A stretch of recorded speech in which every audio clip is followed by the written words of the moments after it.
Jika saya buka dan saya tunjukkan kepada ibu ribuan chat yang masuk ke dalam nomor konsultasi saya, ibu pasti akan terkejut. Karena sebagian dari mereka adalah para istri yang terluka batinnya. Mereka sulit memaafkan suami yang telah berselingkuh. Mereka memendam benci, emosi negatif seperti kecewa, sedih, marah, dan frustasi. Anehnya, dengan segala kesakitan yang disimpan itu, mereka tetap bertahan dan tetap masih tinggal bersama suaminya. Jika batin ibu masih terluka dan di saat yang bersamaan ibu ingin mengembalikan keharmonisan rumah tangganya, itu sulit dan tidak akan berhasil. Ibu harus lebih dulu memaafkan suami, baru setelah itu mengembalikan keharmonisan rumah tangga. Jika masih ada pertentangan dalam diri ibu, pikiran sadar ibu ingin keharmonisan, tapi imajinasi atau batin ibu jijik pada suami, maka imajinasilah yang akan menang.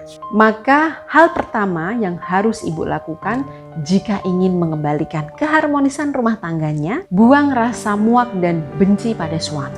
Karena membenci orang dalam satu rumah itu resikonya besar.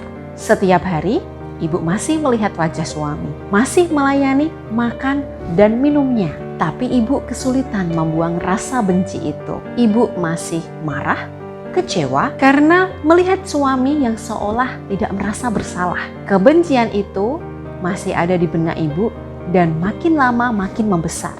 Akibatnya, ketika suami pulang ke rumah atau lembur, ibu selalu berprasangka buruk. Bahkan dalam melayani suami pun ibu tidak akan bisa ikhlas.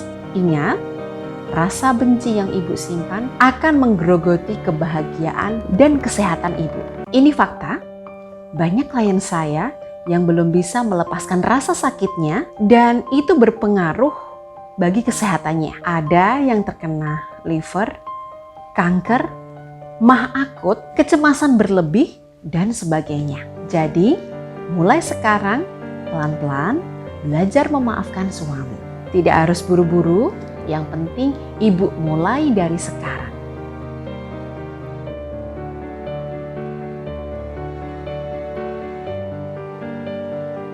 Bagaimana cara memaafkan suami yang berselingkuh? Apapun kesalahan suami ibu, bahkan jika dia berselingkuh, ibu wajib memaafkan suami. Karena menyimpan amarah dan dendam bisa membuat ruang batin penuh. Ruang batin jika penuh, emosi-emosi negatif itu akan mengkristal dan menjadi penyakit. Klien saya ada yang kena vertigo, mah, jantung, hingga kanker.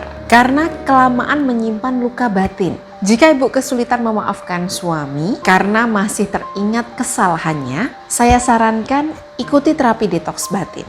Dalam terapi detoks batin, ibu akan mendapatkan 3 hal. Pertama, rekaman seminar online. Ibu akan mendapatkan bimbingan dari saya secara langsung mengenai cara memaafkan suami dan melepaskan dendam. Rekaman seminar online ini berdurasi kurang lebih 3 jam yang bisa ibu tonton berulang-ulang agar hasilnya ibu bisa lebih cepat move on dari rasa sakit hati yang diakibatkan suami. Kedua, ibu akan mendapatkan audio meditasi, ikhlas dan lapang hati khusus untuk membantu menyembuhkan luka batinnya yang disebabkan karena masalah rumah tangga.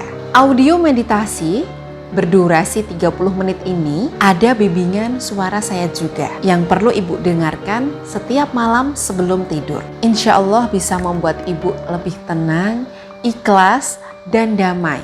Ibarat obat harus dikonsumsi setiap malam dengan dosis yang tepat agar sembuhnya lebih cepat. Ketiga, ibu akan mendapatkan buku 30 hari memaafkan suami yang dikirim langsung ke alamat ibu. Buku ini berisi langkah-langkah konkret, sikap keseharian yang ibu lakukan selama 30 hari ke depan agar ibu mampu menjadi pribadi yang baru, yang lebih kuat dan tidak mudah tersakiti. Ayo ibu-ibu, jangan ditunda berobat batinnya. Karena sakit hati dan emosi negatif yang terus ibu simpan bisa mengkristal jadi penyakit. Pendaftaran terapi detox batin bisa menghubungi nomor konsultasi yang ada di layar berikut.